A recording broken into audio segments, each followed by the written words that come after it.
ఇన్నాళ్ళకు మా కల నెరవేరింది. ఏంటంటారా? చెప్తాను. కాదు చూపిస్తాను చూడండి. ఇది చూసారా మా గార్డెన్‌లో గోంగూర. ఎన్ని డేస్ నుంచి అనుకుంటున్నామో ఎటువంటి ఫర్టిలైజర్స్ కూడా యూజ్ చేయనటువంటి కూరగాయలు కానీ, సహజ సిద్ధంగా పండించినటువంటి కూరగాయల్ని, ఆకుకూరల్ని కానీ మా చేత్తో మేము పెంచుకొని వండుకొని తినాలన్నదే మా కోరిక.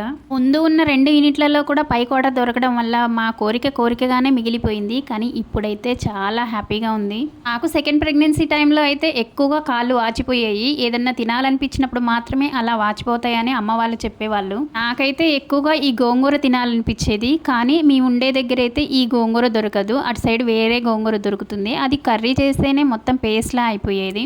అలా గోంగూర క్రేవింగ్స్ అలానే ఉండిపోయాయి. ఇప్పుడైతే ఈ గోంగూరతో కర్రీ చేశాను. టేస్ట్ మాత్రం సూపర్గా ఉంది. ఎప్పటికైనా మాకంటూ ఒక ఇల్లు కట్టుకొని దాంట్లో పూల మొక్కలు, పండ్ల మొక్కలు పెంచుకోవాలని మా కోరిక. చూద్దాం ఎప్పటికి నెరవేరుతుందో. మీరైతే వీడియోకి లైక్ చేయండి. వీలైతే సబ్స్క్రైబ్ చేసుకోండి.